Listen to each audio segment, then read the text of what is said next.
Request చేస్తున్నాము sir.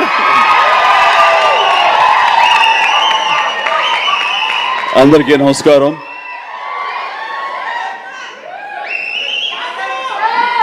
కొన్ని ఫంక్షన్స్కి రావటానికి ఎంతో ఉత్సాహంగా ఉంటుంది.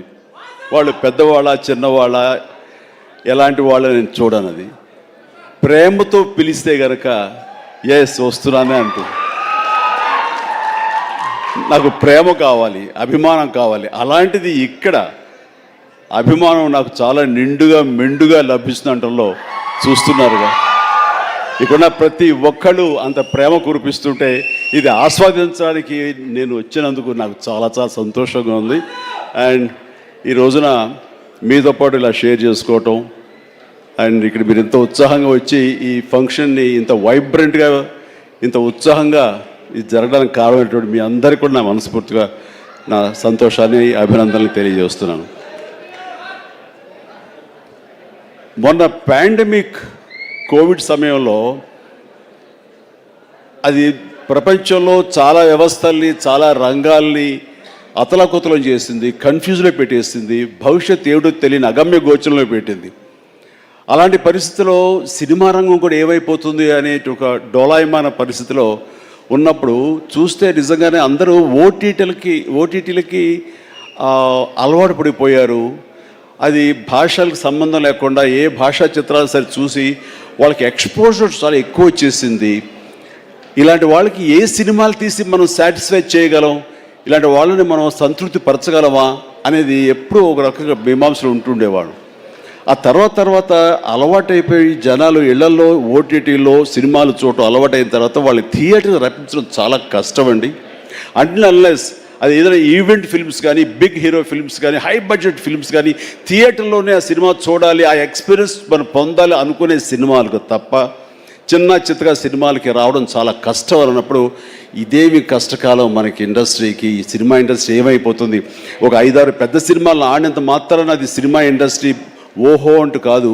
చిన్న సినిమాలు, చితక సినిమాలు, అన్ని సినిమాలు ఇక్కడ ఎంతో ఉత్సాహంగా జరుపుకోవాలి. షూటింగ్లో ఎంతోమందికి ఉపాధి కల్పించాలి, ప్రతి ఒక్కరు కళకళలాడుతూ ఉండాలి. ఆ చిన్న సినిమాలు అవన్నీ ఏవైనా అన్నీ కూడా ఆడాలి, అప్పుడే పరిశ్రమ అలాగా సజావుగా కొనసాగుతుంటుంది అని అనుకునే మాలాంటి వాళ్ళకి అలా కోరిక నాకు ఒక రకమైనటువంటి చిన్న బెరుకు వచ్చింది. ఏ సినిమాలు చేయాలి, ఎలాంటి సినిమాలు చేసి రాణించాలని. కానీ అవన్నీ కూడా కరెక్ట్ కాదు. ప్రేక్షకుల్లో ఎప్పుడు తప్పు ఉండదు. ఏదైనా తప్పు ఉండి సినిమాలు ఆడలేదు, రాణించలేదంటే అది ఇదిగో స్టేజ్ మీద మా అందరి తప్పే తప్ప అది ప్రేక్షకుల తప్పు కానే కాదు. అది ఉదాహరణగా ఈ సంవత్సరం 2024లో ఆరంభంలో ఇక్కడ ప్రశాంత్ వర్మ ఉన్నాడు, తను సజ్జా తేజ వీళ్ళు చేసినటువంటి సినిమా హనుమాన్, ఆ సినిమాతో శుభారంభం అయింది. ఆ సినిమాని అనూహ్యంగా లోకల్గా అనుకున్నారు, కానీ ఆంధ్ర తెలుగు సినిమా కాదు, అది ఆల్ ఇండియా సినిమాపై అయిపోయింది. అక్కడి నుంచి ప్రారంభమైనటువంటి ఈ ఆదరణ, చిన్న సినిమాల పట్ల ఆదరణ, చిన్న సినిమాలు అనుకున్నవి, లో బడ్జెట్ అనుకున్నవి తీసిన సినిమాల్ని హై బడ్జెట్ సినిమాల్ని పెద్ద సినిమాలుగా మార్చారు మన తెలుగు ప్రేక్షకులు. అది అందులో దాని తర్వాత వచ్చినటువంటి మన వరుస సినిమాలు, నాకు పేరు వరుస గుర్తు రావట్లేదు, కానీ చాలా సినిమాలు అంటే నీహారిక తీసిన కమిటీ కుర్రవాడు కానివ్వండి, ఆ తర్వాత మన సిద్ధు జొల్లగడ్డ చేసినటువంటి టిల్లు సినిమా కానివ్వండి, ఆ తర్వాత ఆయ్ అనే సినిమా, ఇట్లా ఒకటేంటి చాలా సినిమాలు వరుసగా హిట్ అవుతూ ఒక్క సమ్మర్ మాత్రం అంత మంచి సీజన్ ఈ సినిమాలు లేకుండా చేసుకున్నాం. అది మన యొక్క జాప్యంలో జరిగినటువంటి పొరపడే తప్ప. ఆ తర్వాత మళ్ళీ చూస్తే కనుక మొన్న దీపావళికి అమరన్ కానీ, కా కానీ, ఆ తర్వాత లక్కీ భాస్కర్ కానీ ఇవన్నీ కూడా ఎంత ఆదరణ పొందినాయి అంటే అంతా ఇంత కాదు. వీటి వెనకాల ఎవరు పెద్ద పెద్ద డైరెక్టర్స్ ఎవరు లేరు, పెద్ద పెద్ద యాక్టర్లు ఎవరు లేరు. ఇది కోటాను కోట్లు ఖర్చు పెట్టి తీసినవి కావు. బట్ కంటెంట్ అన్నది ఈ రోజున మన ఆయువు పట్టు. ఆ కంటెంట్ బాగుండాలి, సినిమాల్లో ఎంటర్టైన్మెంట్ పొందగలగాలి, వాళ్ళు ఇవ్వగలగాలి. మనం అది ఆస్వాదించడానికి ఎప్పుడు ప్రేక్షకులు రెడీగా ఉంటారు. అది అందుకు నేను అంటాను, ఏదైనా సినిమాలు ఆడవు, ఇక ఓటీటీకి అలవాటు పడిపోయారు, థియేటర్స్ రావడం అది కష్టం అనేది మాత్రం అవాస్తవం. ఈ రోజున ఈ మొన్న ఈ సినిమా వరుసలో మన సత్య ఇందులో ఉన్నాడు.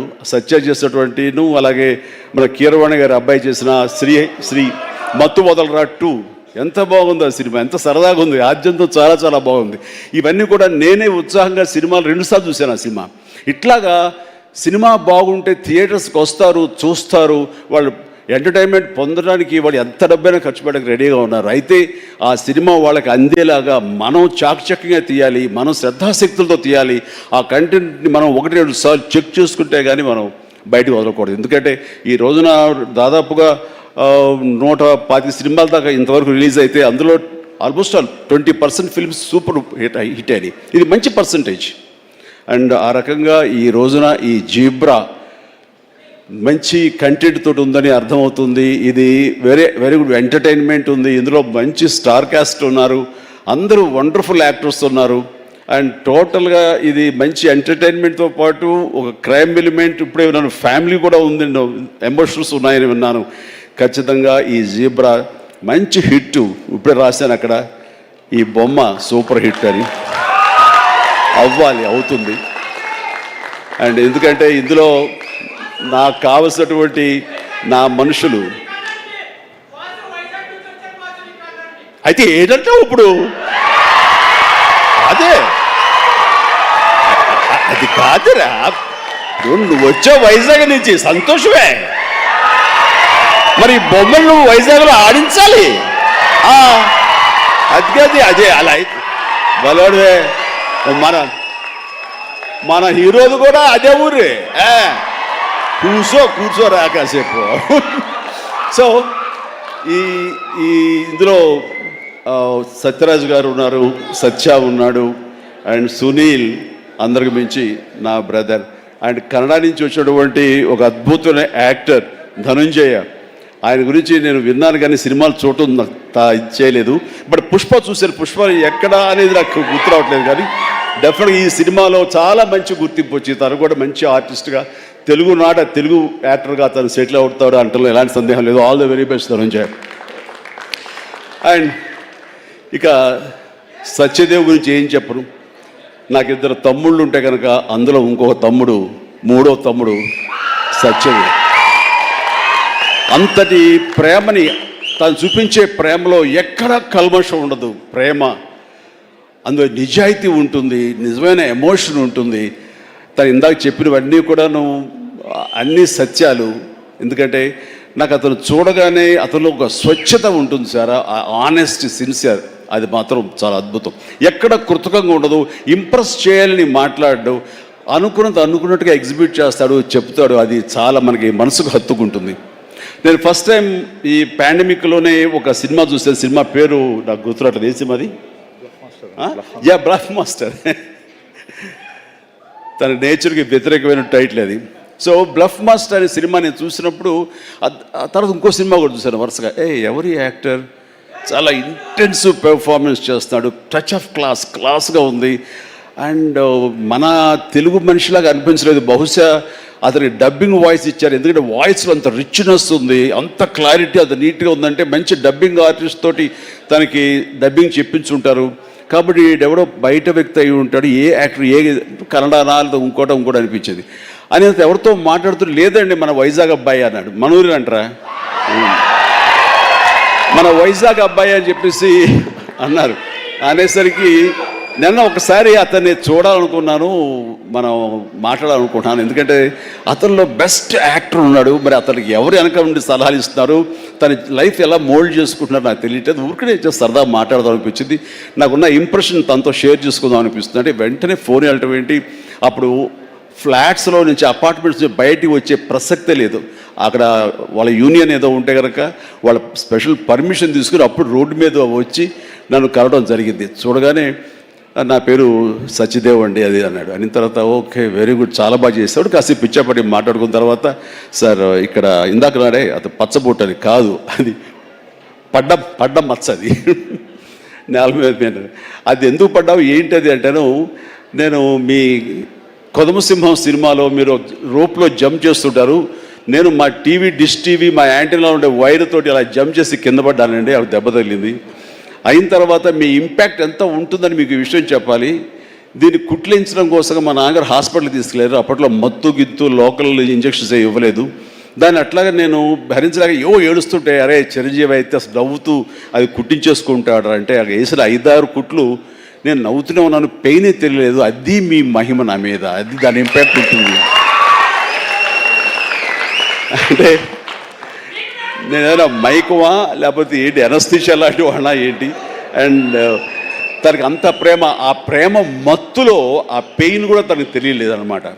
అది చెప్పినప్పుడు చాలా ఇంప్రెసివ్గా అనిపించింది. Such a coincidence. తను ఆ మాట చెప్తున్నప్పుడు దాని వెనకాల నా దగ్గర ఒకే ఒక పెద్ద వాల్ పోస్ట్, పెద్ద పెయింటింగ్ ఉంటుంది. అది కొదవ సింహంలో పెయింటింగ్ అనమాట. క్యాప్ అది పెట్టుకుని, సిగార్ నోట్లో పెట్టుకుని, ఇదేనండి ఇది చూసి అన్నాడు. అంటే దాన్ని ఆ ఫోటో ముందు తను మళ్ళీ ఇంకో పిక్చర్ తీసుకుని అలాగే వీళ్ళు అక్కడి నుంచి మా పరిచయం, మా మీటింగ్స్ అప్పుడప్పుడు అనేది చాలా రోజులు ఇప్పుడు ఒకసారి వస్తాయంటే రా అని చెప్పడం అలాగా జరుగుతుంది. అంత మంచి యాక్టర్కి సరైన సినిమాలు పడటం లేదు అనేది మాత్రం ఎక్కడ నాకు కొంచెం ఉంది. అంటే హీరోగా ప్రయత్నం చేస్తున్నాడు, హీరో అనేది కాకుండా వెర్స్టైల్ యాక్టర్ అనిపించుకోవడంలో మాత్రం తన నటనకి హద్దులు ఎల్లలు లేకుండా చేసుకుంటే మరింత ఉన్నత స్థాయికి వెళ్తాడు.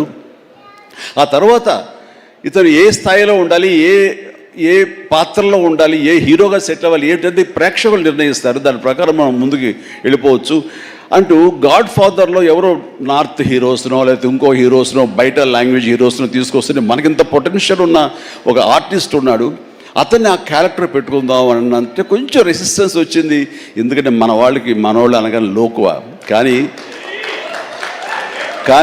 అతని పొటెన్షియాలిటీ, అతని టాలెంటు, అది ఎలాగా డెలివరీ చేస్తాడో తెలిసి నాకు ఐఎమ్ వెరీ మచ్ కాన్ఫిడెంట్ ఆ యొక్క నాకు ఎదురుగా నిలబడే పాత్రలో చాలా అత్యద్భుతంగా చేయగలడు అని చెప్పేసి ఆ సినిమాలో నేను చెప్పాను కాబట్టి స్ట్రాంగ్గా ఒప్పుకున్నారు.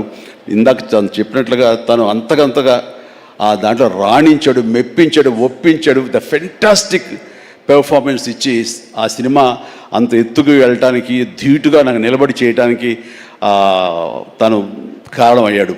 అలాంటి సత్యదేవ్ నా నమ్మకాన్ని నిలబెట్టాడు. ఇందాక అది ఆ మాట తను అన్నప్పుడు మనస్ఫూర్తిగా దాన్ని నేను ఆహ్వానిస్తున్నాను, ఆస్వాదిస్తున్నాను. అండ్ ఇంకా తనకి ఎంతో మంచి బ్రైట్ ఫ్యూచర్ ఉంది. ఎందుకంటే సత్యదేవ్ లాంటి వెర్స్టైల్ యాక్టర్స్ మనకి తెలుగులో కరువైపోయారు. తను పరిధిని లిమిట్ చేసుకోకపోతే, ఎక్స్పాండ్ చేసుకుంటే బోల్డ్ అయిన అవకాశాలు తనకు వస్తాయి నేను చూస్తాను కూడాను. అండ్ అలాంటి ఈ సినిమాలో తను ఒక మాస్ హీరోగా కామెడీ తోటి, చాలా చక్కగా సెటిల్డ్ కామెడీ తోటి, ఒక యాక్షన్ తోటి ఈ సినిమాలో తనకి మంచి భవిష్యత్తు మళ్ళీ ఏర్పడుతుందని నేను భావిస్తున్నాను. అండ్ నా తమ్ముడుగా సత్యదేవ్కి ఆల్ ద వెరీ బెస్ట్ చెప్తూ ఈ సినిమా తనకి అద్భుతమైన విజయం చేకూరాలి. Please God bless really. నిజంగా ఇంకా నేను మరింత ఎత్తులు చూడాలి సత్యదేవ్. చూస్తాను కూడాను. అండ్ ఇక ప్రొడ్యూసర్స్గా ఇద్దరు ద్వయం, మన Dinesh and Bala and Dinesh. And అలాగే వాళ్ళని సపోర్ట్ చేస్తూ ఇక్కడ ప్రస్తుతం ఉన్నట్టు ఎస్ఎన్ రెడ్డి గారు ఉన్నారు, బిల్డర్. ఆయన కూడా సపోర్ట్గా ఉన్నారు. వీళ్ళందరూ లాభాపేక్షతో కాకుండా ఒక ప్యాషన్ తోటి వాళ్ళు రావటం. సినిమా అంటే ఏం తెలియదు, సినిమా అంటే ఇష్టం కాబట్టి ఆయన కూడా ఓకే అంటే ఆయన ఇందులో కావాల్సినంత బడ్జెట్గా హై బడ్జెట్ అయిందని వింటున్నాను. బట్ దానికి పెట్టడం, దాన్ని ఈ యొక్క Eshwar Karthik director, wonderful director. ఎందుకంటే ఆయన సినిమా పెంగ్విన్ అని తమిళ్లో నేను చూశాను సినిమాని పాండమిక్ టైంలోనే. And very refined actor, director. ఆయన ఈ సినిమాకు చాలా చక్కగా చేశారని తెలిసింది. అండ్ డెఫినెట్లీ ఆ టీం అందరికీ కూడా అద్భుతమైనటువంటి విజయం ఈ సినిమా చేకూర్చి వాళ్ళకి మరింత పైకి వెళ్ళడానికి ఎంత దోహదపడుతుందని చెప్పేసి నేను మనస్ఫూర్తిగా విష్ చేస్తున్నాను. అండ్ అలాగే హీరోయిన్స్ వాళ్ళకి అంటే ప్రతి ఒక్కరికి, టీంలో ఉన్న ప్రతి ఒక్కరికి నా హృదయపూర్వక అభినందనలు తెలియజేసుకుంటూ నాకు ఈ అవకాశం ఇచ్చేందుకు ధన్యవాదాలు తెలియజేస్తున్నాను. All the very best. ఒక్కసారి వేదిక మీద ఉండవలసిందిగా రిక్వెస్ట్ చేస్తూ ఆహా శ్రీనివాస్ గారిని కూడా వేదిక మీదకి రావాల్సింది.